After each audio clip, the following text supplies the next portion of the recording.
Hello everyone, I am Chittaranjan Nath from Department of English, ADB College, Nagaon.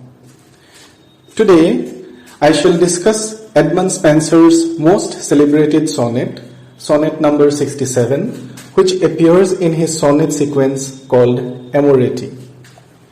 This discussion is specially designed for the undergraduate students to make them acquainted with Edmund Spenser's sonnet in general and sonnet number 67 in particular. Moreover, we shall try to discuss Spenserian sonnet pattern at the same time. Edmund Spenser was one of the greatest poets of English Renaissance. His famous collection of sonnet is known as Amoretti. It is a sonnet series of 89 love poems dedicated to Spenser's beloved Elizabeth Boyle. In this sonnet cycle, Edmund Spenser describes his courtship with his beloved, whom he eventually married in 1594. The term Amoretti is literally defined as little loves or little cupids. Through the 89 sonnets in Amoretti, Spenser described how his long pursuit of love was rejected several times by Elizabeth Boyle and how finally she accepted his love and his proposal of marriage. Now, let us go through the sonnet 67. Sonnet 67 uses a hunting-themed metaphor which was very common in 16th century England, comparing the woman to a deer and the man to a huntsman in pursuit.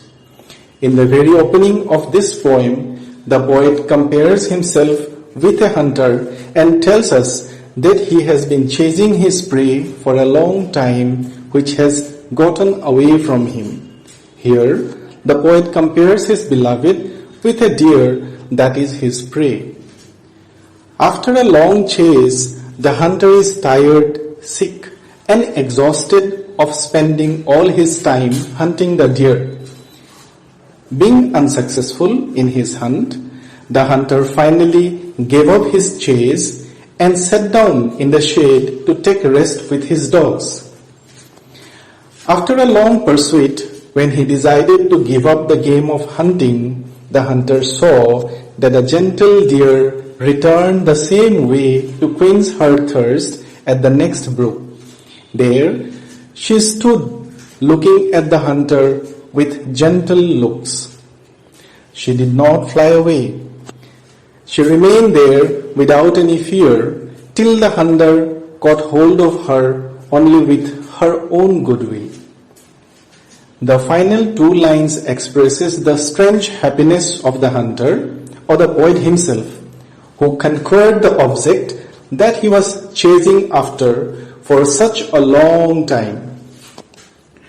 Looking into the sonnet pattern, we understand that Edmund Spenser's sonnets are modeled on Shakespearean sonnet or English sonnet, however, with a little variation. The rhyme scheme of Spenser's sonnet is AB, AB, BC, BC, CD, CD, EE. Spenser's sonnet may be divided into 3 quatrains and a concluding couplet, but his quatrains are interlocked by repetition of the last rhyme of the first quatrain with first rhyme of the next quatrain. This interlocking rhyme scheme of Spenserian sonnet provides him distinct connectivity among the quatrains and talks about the continuity of his thought. The final 2 lines of the sonnet tie together the entire content of the first 12 lines in a reflexive manner. Like most of the Spenserian sonnet, sonnet 67 is also abundant in metaphor. The hunting episode is a beautiful metaphor for love pursuit. The hunting dogs can refer to human lust and desire. We may also notice that the sonnet is written in first person. With an extended simile, the poet compares himself to a hunter and his beloved to a deer. And he describes his love pursuit and her final acceptance of his love in the poem. The poem further suggests that perhaps in love, aggressive pursuit is not the only successful technique.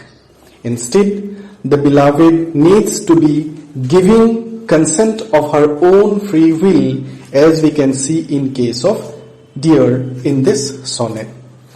This is how sonnet number 67 by Edmund Spenser remains one of the most beautiful love poem in English literature.